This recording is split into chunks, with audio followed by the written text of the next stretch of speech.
Shut up and sit down.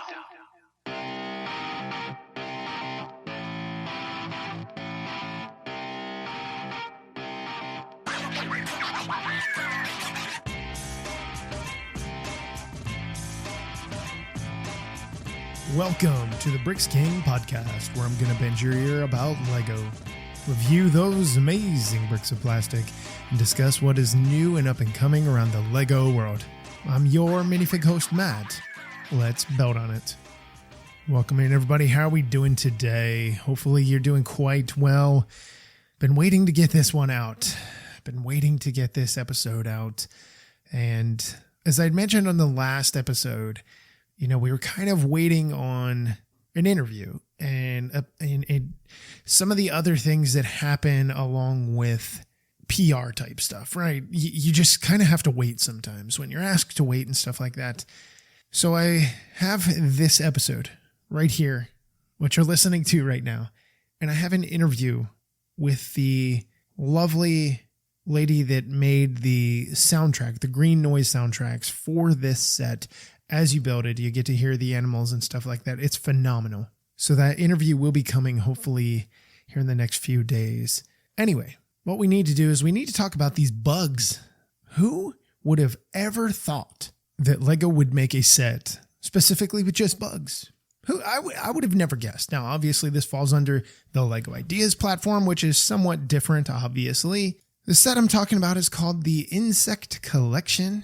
It has 1,111 pieces. Set number is 21342. It is currently available, and just the time of this recording. Obviously, if you're listening to this a year later, it may or may not be still available. Price tag on this is $79.99 USD, same as euros as well. It's a gorgeous set. It's a fun build, and you get 3 different unique builds in their own right. Now, I will be 100% honest. When I originally saw this, I was gaga for it. I had a concern about stability and sturdiness of the insect builds, just because you honestly don't know what you're walking into. You don't know if building the mantis is going to be a problem. You don't know if building the butterfly is going to be, are the wings going to be too flimsy? Or obviously, Lego has thought about this.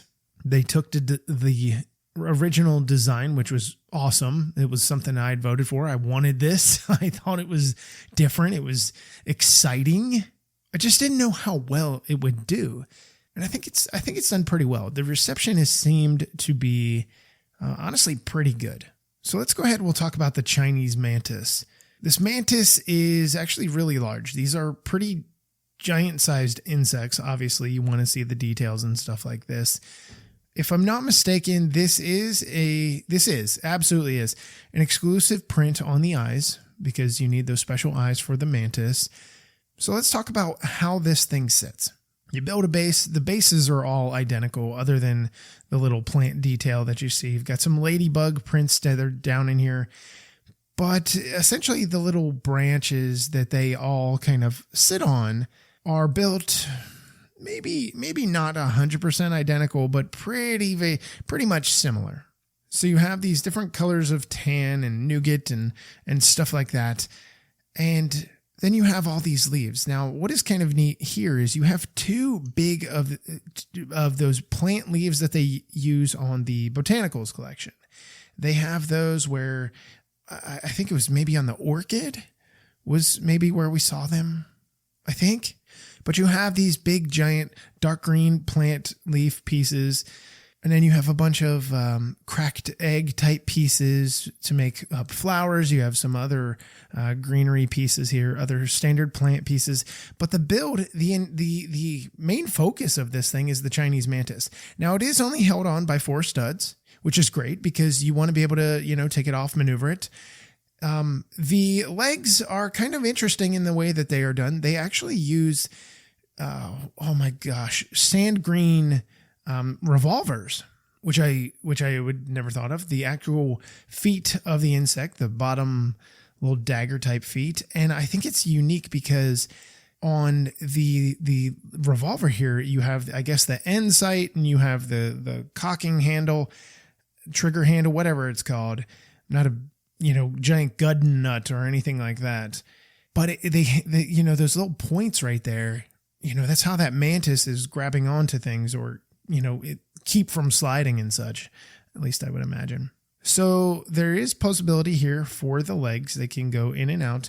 They can also be rotated around 360 degrees at 2 different points. Where it enters the main, I guess it would be, is that the thorax? I'm not going to use probably the proper names at all. But essentially the abdomen area here. So you have 4 legs that are down there. And then you have a click joint for the upper, we'll call it a torso. Okay, we'll call it the torso.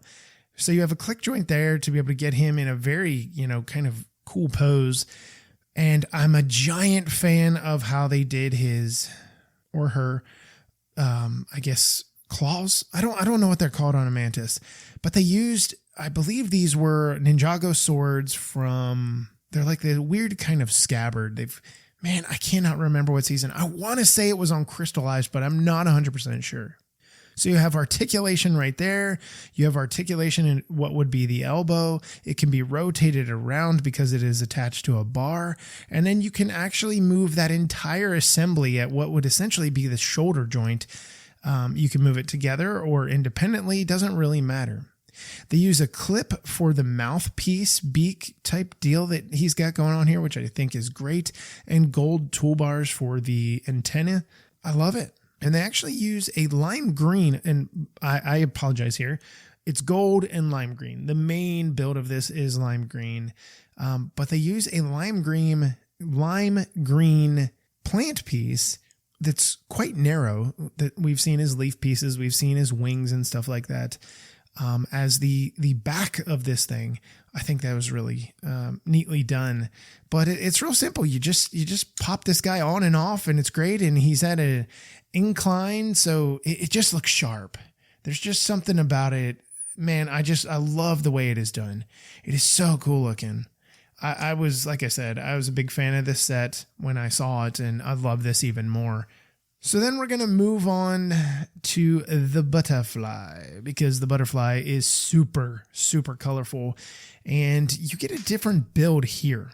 So the base, again, is done the same way.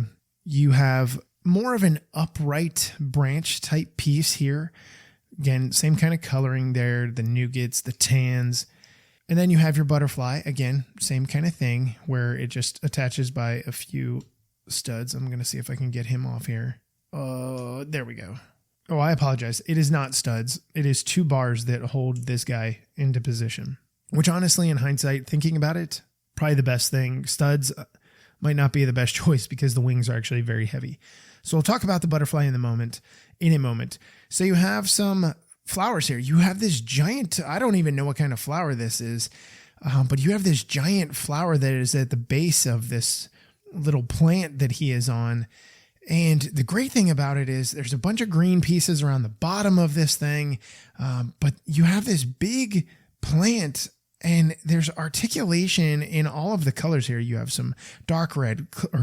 You have some red claws here. You have some magenta toenail type claw pieces, the really long ones that are flexible. And then you have your main central flower. The other cool thing is you have a clear bar here, a rounded bar, that you actually have a bee. So the bee's abdomen is printed. They use like the butterfly type wings for its wings. And its antennae is just a handle for a bucket, a pail. I love it. It's so cool. It's a very colorful little build. And then you take the butterfly and you put this puppy on, and it's just great.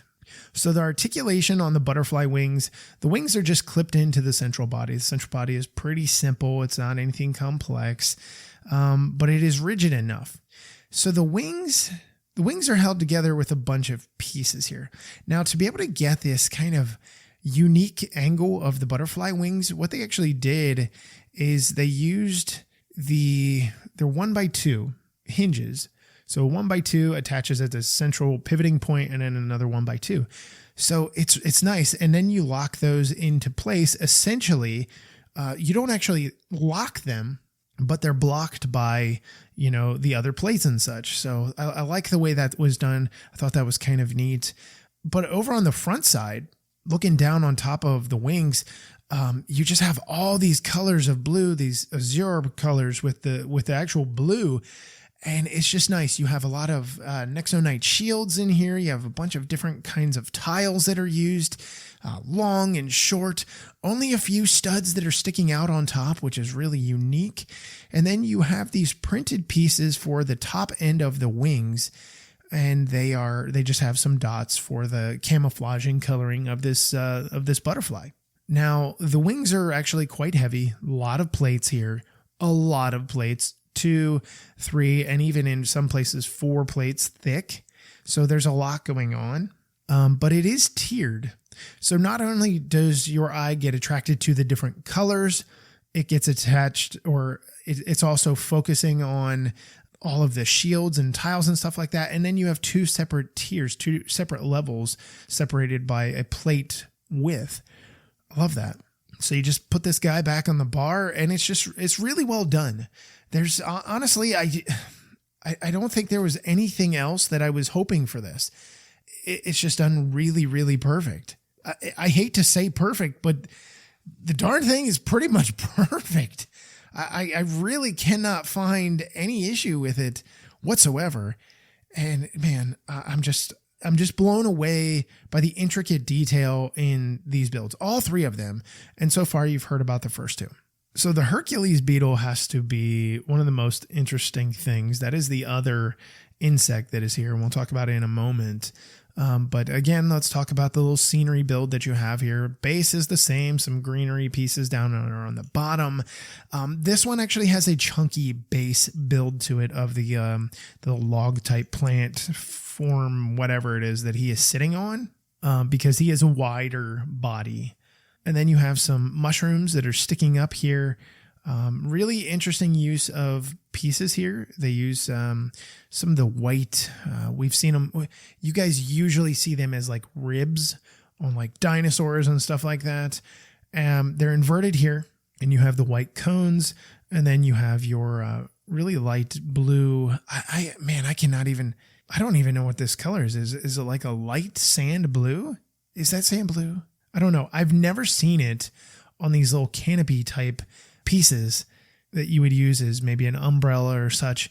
So really interesting color choice there. So now let's get to the main focal point, because that's what everybody cares about, right? The actual beetle. I love this beetle. This is one of it is just very, very unique. So we use the pale handles again here for his claws, for his little nails his little daggers that he's got here. And everything is black that is down here on the bottom. There is rotation there for the little pale handles. His legs are on a click joint where they essentially attach into the abdomen. But that can also be rotated at its main point, its main central point there. The mouth, the head of this thing is unique. You have a giant clawed piece. If you have ever seen one of these things, they are massive.